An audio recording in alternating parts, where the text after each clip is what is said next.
All right, let's jump right into this explainer. Today, we are totally reframing how you think about wealth creation. We're going to expose exactly why chasing flashy status usually just keeps you broke, and how making the most boring, unsexy decisions is actually the secret to building lasting financial freedom. We'll be digging into real data, real-life examples, and some simple mathematical truths to show you that what you see on social media, yeah, that isn't wealth. It's usually just really expensive debt. So here's our roadmap for today. We'll cover the flashy wealth trap, the average person's reality, why boring businesses win, how boring math beats flashy choices, and finally, how to start building your own boring wealth. Let's get to it. Part 1.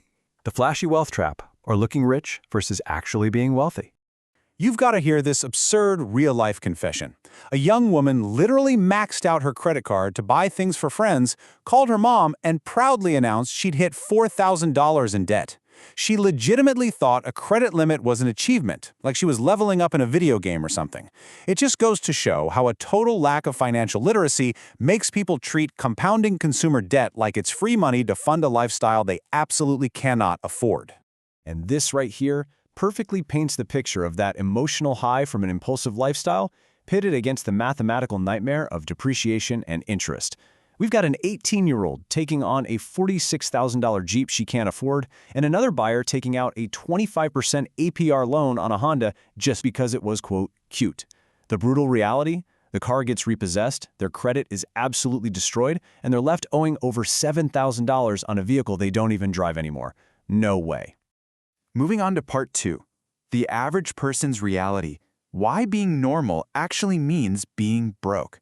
37%. That is the number of Americans who literally cannot afford a $400 emergency expense in cash. And we're not talking about a massive medical crisis here. We're talking about a new set of brake pads or a broken water heater. When that bill hits, it goes straight onto a credit card at 22% interest. This forces millions of people into a vicious cycle, where they're essentially paying a subscription fee to their own past. Normal, mathematically speaking, is just broke.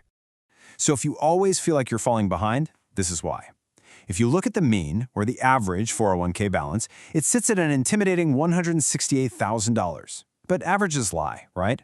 They're massively skewed by the billionaires at the very top. The median, the actual person standing dead center in the economy, only has $44,000 saved. You aren't actually losing a race against your peers, you're just being measured against a completely crooked ruler. So where is everyone's money actually going? Well, the average American car payment right now is a whopping $770 a month. If you took that same $770 a month and invested it at an 8% return over a 40-year working life, that compounds to $2.4 million. People are out here financing flashy, depreciating pieces of metal instead of buying their own freedom. They're sacrificing massive compounding wealth over their lifetime just to look successful sitting in traffic. All right, part 3. This is the core of it all. Why boring businesses win. Profit over glamour. I absolutely love this comparison because it hits the nail on the head regarding the logic behind boring businesses. Karan spends all his money opening a flashy cafe. Expensive decor, imported coffee machines, totally relying on Instagram hype. But he's exhausted, right? He's constantly hunting for brand new customers every single day. Meanwhile, Mahesh starts a boring commercial cleaning business. Zero social media, no fancy ribbon cutting. But he secures steady, long-term contracts with local offices. Fast forward 3 years, Karan is stressed out behind a counter, and Mahesh is on holiday with his family while the payments just roll in automatically. These are the invisible cash flow engines operating all around us. Commercial cleaning, pest control, vending machines, commercial laundry, equipment rental, RO water ATMs, and micro software as a service. What's the common thread here? None of them are glamorous, but they solve mundane infrastructural problems. Think about it. Hotels are always going to need clean sheets. Offices always need pest control. By solving these invisible, everyday problems, you build a massive defensive moat against economic downturns. And this brings us to the exact blueprint for a successful boring business. Step 1, find a recurring problem that never goes away. Dirt, pests, thirst. Step 2, secure a contract so you don't have to go out and sell every single day. Step 3, automate the solution using a team, machines, or software. In these types of businesses, the customer isn't really buying a product. They are buying tension relief. And reliability, that is the most expensive, valuable product you can possibly sell.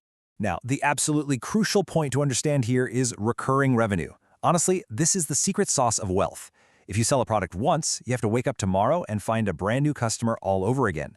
But if a customer signs a contract for continuous service, your income is automated. If your profit doesn't repeat, you haven't actually built a business. You've really just bought yourself another stressful job. Part 4. Boring Math Beats Flashy, where we look at the hidden costs of conventional wisdom. Let's look at Brian and Rachel. Brian buys a house because, well, it feels like this flashy, expected milestone. But right away, he's hit with sunk closing costs, rising property taxes, and unexpected stuff like a leaky roof. His mortgage is literally just the minimum payment on his home. Rachel, on the other hand, decides to rent the exact same house down the street and invest the difference into boring index funds. She deals with zero maintenance, has totally liquid assets, and her wealth is just silently compounding in the background. It's the emotional appeal of homeownership clashing directly with the sheer mathematical supremacy of renting and automating investments. To really prove how powerful this logic is, let's look at some hard math. If you start with $50,000 and want to retire in 10 years, that starting capital barely even matters. If you automate a deposit of $1,200 a month, you end up with $271,000. Bump that to $3,000 a month, you hit $618,000. And at $5,000 a month, you hit nearly a cool $1 million. 90% of your wealth in this scenario isn't your seed money. It's your automated recurring monthly deposits doing the heavy lifting. But hey, before you just sprint off into early retirement, you've got to prepare for the boring realities of life. $22,000. That is the massive, hidden annual health insurance bill that blindsides so many early retirees in America who leave their employer coverage. If you don't calculate for these unsexy, boring expenses, your flashy escape plan is gonna collapse. You absolutely must plan for the boring details. Finally, Part 5, Building Your Boring Wealth, even if you are starting completely from zero. So here's a highly realistic, totally stress-free path to getting a side income going without blowing up your life with risky leaps. Step 1, keep your main job. Financial pressure absolutely destroys creativity. Step 2, learn a boring, high-demand skill. Think coding, copywriting, or B2B sales. Step 3, build a proof-of-work portfolio to show you can actually solve real problems. And Step 4, automate that side income and invest the profits. Remember, value creation always precedes wealth creation. Now, why is taking this unsexy path so incredibly urgent? Well, check out the median household net worth. It looks fantastic at almost $200,000, right? Until you realize a massive chunk of that is completely locked up in home equity. Outside of the physical walls they sleep inside, the median household only has about $58,000 in liquid cash to survive a crisis or actually fund a retirement. Making the boring choice to build liquid recurring investments isn't just smart, it is incredibly urgent. At the end of the day, your absolute best defense against human nature is automation. You have to move the default. Set your investments to transfer automatically the second it's payday. If that money leaves your checking account before you even become a person with opinions about it, you literally can't spend it on a flashy car or some trendy outfit. Make those boring wealth-building choices completely invisible to your daily life. I want to leave you all with this thought. We've seen how chasing the illusion of wealth traps people in terrible loans, and we've seen how the truly wealthy build quiet, boring, recurring systems that just compound in the background. You have seen the math. So the real question is your next financial move. Will it be flashy or will it be boring?